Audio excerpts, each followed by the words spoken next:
Hey guys, welcome back to my channel. I am Aryan, I am back with another video. तो ये video यार class 12 के बच्चों के लिए बहुत इंपॉर्टेंट होने वाली है, क्योंकि आज हम लोग बात करने वाले हैं that how to complete class 12 maths in 4 month. तो आज हम लोग पूरा डिस्कस करेंगे कि आप अपने क्लास 12 के मैथ्स को 4 महीनों में सबसे अच्छी तरीके से कैसे तैयार कर लें, जिससे कि आप एग्ज़ाम में बहुत ही अच्छा स्कोर कर पाए। तो वीडियो स्टार्ट करेंगे यार। उससे पहले अगर आप चैनल पर नए हो तो चैनल को जरूर से सब्सक्राइब करो और बेल आइकन को दबाओ, जिससे ऐसे ही लेटेस्ट वीडियो की अपडेट्स आपको सबसे पहले मिलती रहेंगी। तो चलिए वीडियो को शुरू करते हैं।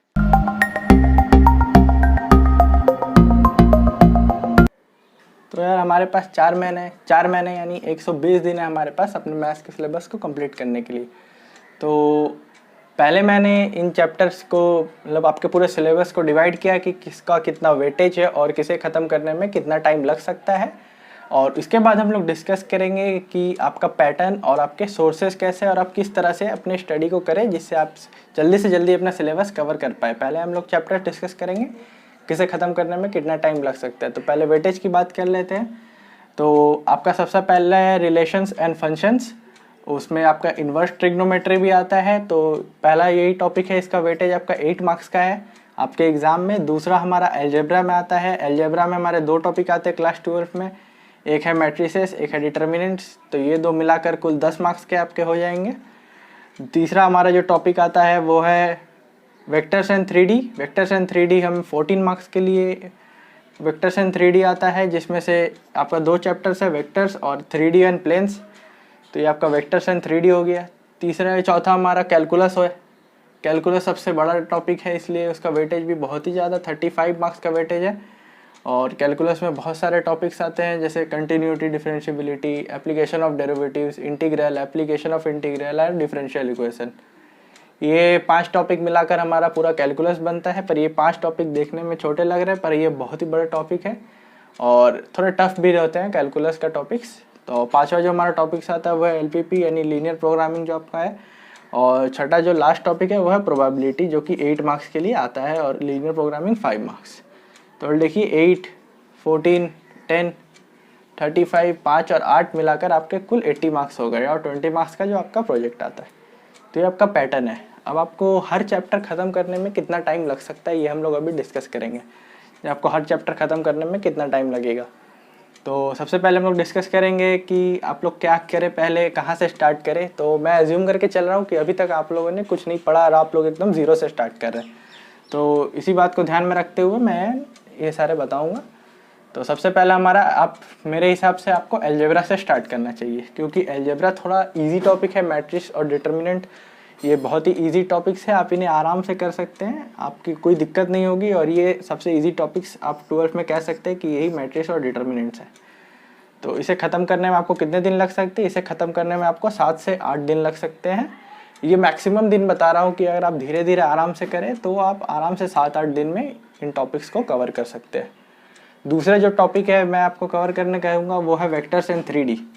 अगर आप ये 2 टॉपिक्स आप जल्दी कवर कर सकते हैं, क्योंकि ये थोड़े इजी टॉपिक्स है। Formula based questions vectors and 3D से आपको मिल जाएंगे, आपका बहुत सारे क्वेश्चंस। तो नेक्स्ट आप वेक्टर्स 3D कर सकते हैं, या फिर आप रिलेशंस एंड फंक्शन भी कर सकते हैं, अलजेब्रा के साथ साथ कर सकते हैं, या फिर अलग से भी कर सकते हैं। आपको कोई दिक्कत होने वाली नहीं है, क्योंकि ये 3 टॉपिक ही बहुत ही इजी टॉपिक है। इन्वर्स ट्रिग्नोमेट्री भी बहुत इजी टॉपिक है, आप 1 से 2 दिन में पूरा कवर कर सकते हैं।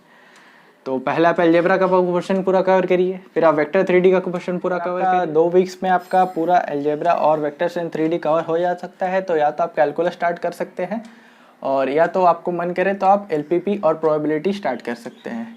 या आपको प्रोग्रामिंग और प्रोबेबिलिटी आप कर लीजिए लीनियर प्रोग्रामिंग, या तो आप कैलकुलस स्टार्ट कर दीजिए। अगर आप ये करेंगे तो आपका जल्दी ज़्यादा कवर हो जाएगा, तो आप ये भी कर सकते हैं। उसके पहले इसे कवर करने में आपको एक दिन लीनियर प्रोग्रामिंग बहुत ही छोटा टॉपिक है, बहुत सारे सिलेबस आपका इस बार डिलीट भी हो गया है, तो बहुत ही जल्दी कवर आप कर सकते हैं। 1 दिन का टॉपिक है और प्रोबेबिलिटी आपको मैक्सिमम 3 से 4 दिन लगेंगे, उससे ज़्यादा नहीं लगेगा। तो आपके 2 हफ्ते प्लस अगर आप 1 दिन और 3 दिन 4 दिन और कर लीजिए, तो यानी टोटल आपका 20 दिन के करीब मैक्स टू मैक्स बोल रहा हूँ। उससे आपका बहुत पहले भी हो सकता है और आप अच्छे से करते, लेकिन आप बहुत स्लो लर्नर भी है तो भी मैक्सिमम आपको 20 डेज़ लगेगा। 20 डेज़ में आपका 24 मार्क्स इधर हो गया, और 8, 5, 13, 24 और 13 37 मार्क्स का सिलेबस आपका हो गया। लगभग 50% सिलेबस आपका सिर्फ 20 दिन में हो गया। आपके पास बचे कितने हैं? 120 दिन बचे हैं।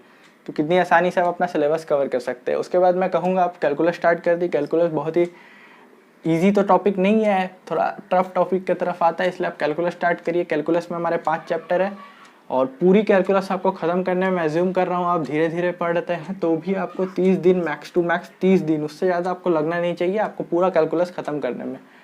तो मैक्सिमम आपको 30 दिन लगेंगे। अगर आप पूरा कैलकुलस अच्छे से पूरा कवर कर लेते हैं स्टेप बाय स्टेप तो आपको 30 दिन में हो जाएगा। और जो फाइनल टॉपिक आप करिए आप लास्ट में ही करिए, रिलेशंस एंड फंक्शंस और इन्वर्स ट्रिग्नोमेट्री का टॉपिक है।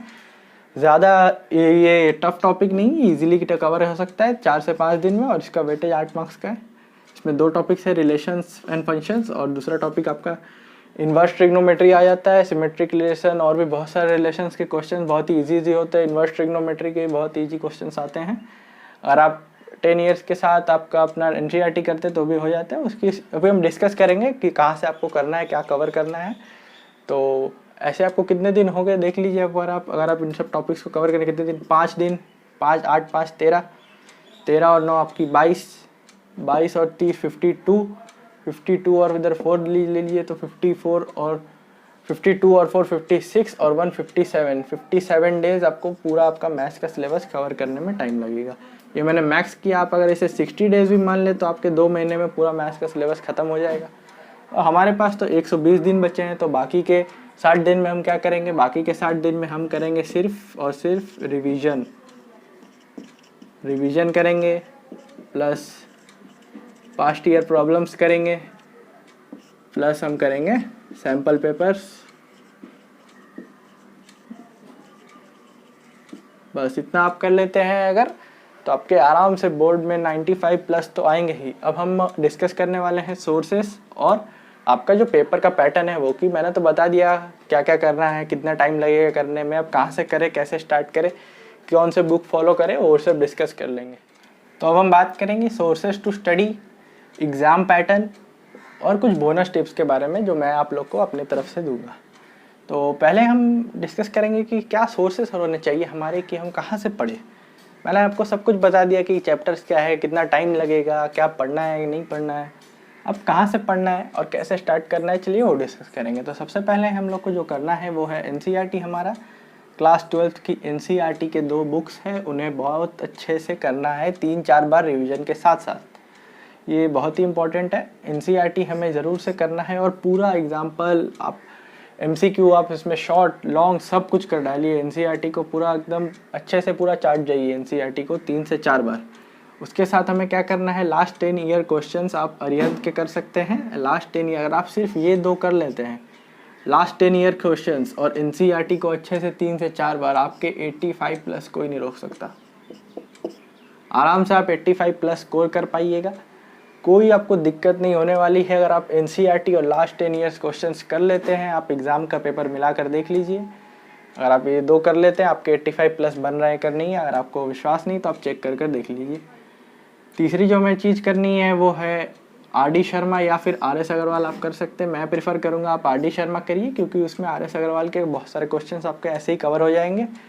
RD शर्मा अगर आपको करनी है और आप सोच लिए हैं कि मन में आपको तो भाई 100 या 95 प्लस आपको लाने ही है मैथ्स में, तो आपको तब RD शर्मा करना होगा। पूरा अच्छे तरीके से इसको पूरा बुक को कवर करना, बहुत ही मोटी किताब है, आपको समय लगेगा इस बुक को कवर करने में, पर शांति बनाकर रखिए और पूरे बुक को आराम से कवर करिए। एक एक्सरसाइज करिए तो आप उस टाइम मार्क कर लीजिए कि हाँ भाई आपने 100 प्रॉब्लम किए तो उसमें से मैंने 30-40 इंपॉर्टेंट मार्क कर लिए, और नेक्स्ट टाइम जब बैठिए तो वही 30-40 करिए, बार बार 100 मत करिए। एक तरह के इसमें बहुत सारे प्रॉब्लम्स आपको मिल जाएंगे, इसीलिए आप अगर इसे 20 से 30 सम्स मार्क कर उसे कंटिन्यू कर लेते हैं तो आपका RD शर्मा कवर हो जाएगा, और जिससे कि आप 95 प्लस या फिर 100 भी स्कोर कर सकते हैं मैथ्स में। नेक्स्ट जो में करनी है वो एग्जाम्पलर मैथ्स की। तो आप लोग पैटर्न में जहाँ देख पा रहे हैं कि हमारे 60 मार्क्स के सब्जेक्टिव क्वेश्चंस आएंगे और 20 मार्क्स की जो है हमारे ऑब्जेक्टिव। तो 20 मार्क्स ऑब्जेक्टिव आपके यहाँ से कवर हो जाएगा एग्जाम्पलर से। बहुत सारे क्वेश्चंस इंपॉर्टेंट यहाँ पर रहेंगे। 1 मार्कर जो आपके हैं ऑब्जेक्टिव वो एग्जाम्पलर से कवर हो जाएंगे, और NCERT के अगर अच्छे से करते हैं तो वहाँ से भी आपके कुछ ऑब्जेक्टिव में बहुत ही हेल्प मिलेगी। आप फार्मूला शीट्स बना सकते हैं ऑब्जेक्टिव क्वेश्चन सॉल्व करने के लिए। आपके फार्मूला शीट्स, फार्मूला बेस्ड भी बहुत सारे क्वेश्चन यहाँ पर आपको मिल जाएंगे, इसलिए आप एक, चलिए इधर पॉइंट ऐड कर लेते हैं कि आप एक फार्मूला शीट भी बना लीजिएगा। Make formula sheet.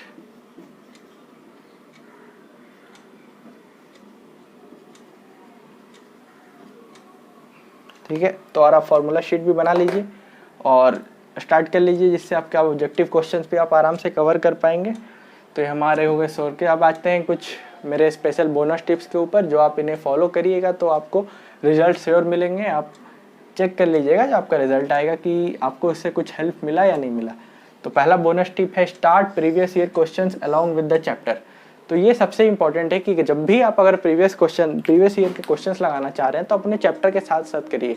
सपोज आप लोगों ने मैट्रिसेस एंड डिटर्मिनेंट का चैप्टर शुरू किया, आप लोगों ने मैट्रिसेस पढ़ना स्टार्ट किया, आप लोगों ने मैट्रिसेस को पूरा पढ़ा, उसकी एनसीईआरटी कर ली। एनसीईआरटी के बाद अगर आप प्रीवियस ईयर क्वेश्चंस एक साथ लगाते जाएंगे तो ये क्या होगा, आपके बहुत ही जल्दी प्रीवियस ईयर क्वेश्चंस कवर हो जाएंगे। या फिर आपने डिटर्मिनेंट या वेक्टर 3D कर लिया, उसके साथ साथ एनसीईआरटी के साथ साथ आप प्रीवियस ईयर क्वेश्चन कर लीजिए उसी वक्त। थोड़ा टाइम और इन्वेस्ट करके एक चैप्टर मैंने तो एक चैप्टर कवर करने का बहुत सारा टाइम दिया है आपको। मैंने मैट्रिक डिटरमिनेंट कवर करने का 7 से 8 दिन दिया है, जबकि वो 1 से 2 दिन में भी कवर किया जा सकता है, लेकिन मैंने बहुत टाइम दिया है, इसलिए आप आराम से करिए प्रीवियस ईयर क्वेश्चन के साथ। बहुत सारे स्टूडेंट्स क्या करते हैं, प्रीवियस ईयर क्वेश्चंस लास्ट के लिए छोड़ देते हैं, जिससे लास्ट में जाते जाते क्या होता है, अगर उनके पास टाइम बचता है तो वो करते हैं, नहीं तो छोड़ देते हैं। इसीलिए आप साथ साथ लगाते जाइए, कम से कम आप प्रीवियस ईयर क्वेश्चन एक बार तो कर ही लेंगे। और फिर अगर आप प्रीवियस ईयर क्वेश्चंस कर लेते हैं तो आप 3 से 4 बार उन क्वेश्चंस की रिवाइज करिए, देखिए आपको एग्जाम में उसी में से कॉमन क्वेश्चंस ज़रूर मिल जाते हैं। दूसरा एक बहुत ही इंपॉर्टेंट टिप है, try to solve maximum problems on your own, don't look for solution always. तो जैसा कि आप लोगों को पता है, आप कोई भी बुक करिए, आपका सॉल्यूशन वहीं पे पास में दे देता है या फिर पीछे दे देता है, या आप ऑनलाइन कहीं से भी निकाल लेते हैं, तो वो मत करिए। एक चैप्टर जब आप लोगों ने शुरू किया है तो एक प्रॉब्लम को बिना 3 से 4 बार ट्राई करिए, उसका सॉल्यूशन ना देखें। सॉल्यूशन देख लीजिएगा, क्या होगा, आपका आदत पड़ जाएगी सॉल्यूशन देखने की, आप हर प्रॉब्लम का सॉल्यूशन देखते रहेंगे। खुद प्रॉब्लम खुद से भी सॉल्व करने की कोशिश करिए। तो ये भी बहुत इंपॉर्टेंट टिप है। अगर आप 10 प्रॉब्लम करते तो ट्राई करिए आप 7 से 8 प्रॉब्लम आप खुद से कर सके सॉल्यूशन बिना देखे। तीसरा भी बहुत इंपॉर्टेंट है, बिलीव इन योर सेल्फ। ये भी बहुत ही इंपॉर्टेंट है, ये सबसे इंपॉर्टेंट टिप है। अगर आप बोर्ड की प्रिपरेशन कर रहे हैं, एक टॉपर और एक जो नॉर्मल स्टूडेंट है उसमें यही डिफरेंस है। वो क्या कुछ अलग पढ़ता है, नहीं, वो भी यही सब चीज़ें करता है, पर वो क्या करता है, अपने ऊपर बिलीफ रखता है कि हाँ वो कर लेगा। लेकिन आप अपना बिलीफ तोड़ देते, एक प्रॉब्लम आपसे होती नहीं तो आप छोड़ देते, उस चैप्टर को ही छोड़ देते, बोलते ना बहुत टफ है, ये वो सब करना नहीं है। अगर आप 3 से 4 बार ट्राई करके भी नहीं हो रहा है तो आप उसका सॉल्यूशन देखें, उसे समझने की कोशिश करें। यूट्यूब पे भी बहुत सारे टीचर्स आपकी हेल्प करने के लिए अभी फ्री प्लेटफॉर्म पर एकदम पढ़ाना शुरू कर दिए हैं, आपको कहीं से कोई दिक्कत होने वाली नहीं है। तो यही थे हमारे how to score 95+ in 4 months maths की वीडियो। तो अगर आपको ये वीडियो अच्छी लगी तो यार इसे फ्रेंड के साथ शेयर करो, और इससे रिलेटेड अगर आपको कोई भी डाउट हो तो नीचे कमेंट में ज़रूर करना, मैं बता दूंगा। और आपको कोई चैप्टर से रिलेटेड कुछ नोट्स या क्वेरीज हो तो आप मुझे डायरेक्ट कमेंट में पूछ सकते हैं, या मुझे इंस्टाग्राम पे आप मैसेज कर सकते हैं, मैं भी आपके हेल्प करूंगा। अगर आपको किसी सब्जेक्ट में या किसी चैप्टर में डाउट हो रहा है तो मैं आपकी हेल्प ज़रूर करूंगा। तो चलिए आज के वीडियो में बस इतना ही, मिलते हैं अगले वीडियो में, तब तक के लिए thank you and have a good day.